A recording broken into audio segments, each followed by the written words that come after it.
Welcome to Hands of God. This game was originally inspired by Chrono Trigger, however only the time-based abilities remain. It is set within Renaissance Italy, and as such, I chose Essos to mimic this.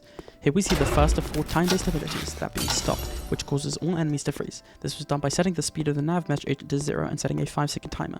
We are now shown the second ability, Accelerate, which allows the player to move very quickly. This was done by tripling the speed of the FPS controller for 5 seconds. Hands of God uses melee combat, which was coded through the using of the skeleton of the raycasting script taught in lectures. At the start of the game, in front of the observatory, the player is told to find a golden sun, which will allow them to open the door. Here the player is given a clue to where the sun is. This calls back to the mechanic that in Hands of God, the player would talk to NPCs, which would help them move through the level.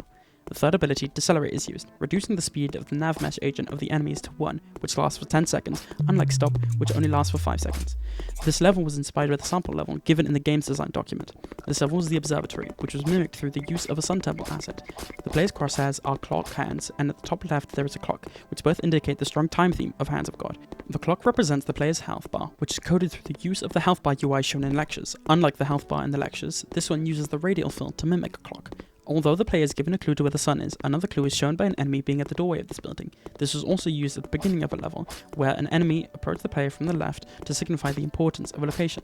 As the player approaches the yellow building, another yellow building is shown. This is there to confuse the player. At the top of this yellow building, there is no sun, making the player have to go to the next building. This was chosen as the player would most likely approach this building, as they not only come from the left side, but are also shown an enemy at the building. The player's health has been diminished, as collision with the enemies will lower the player's health. Enemies do not do much damage, which is not only remedied through the vast amount of enemies, but also as the idea of Hand of God is speed and weakness. Though the player is quite weak, through the use of debuffs and buffs the player can easily beat the enemies.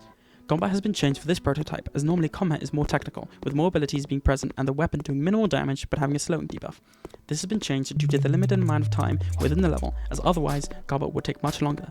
In Hands of God, the player has 12 abilities, but only starts with 4, which is seen here as the observatory will often be the first level chosen. The final ability is used, which takes 1 second to activate, but teleports the player to the start of the level and fully heals them. It is used now as the player is about to enter the boss fight. Originally, the boss of the observatory would have many orbiting projectiles and a second phase, but instead I've chosen to overwhelm the player with vast numbers to show what combat would truly feel like in Hands of God. Sound effects used were made to emulate what an ability would do, such as deceleration being a slow down effect. Although originally this level was meant to have an observatory, this temple was chosen to reflect not only the religious aesthetic of Hands of God, but celestial bodies. As the player approaches the golden sun, we are now taken to the credits.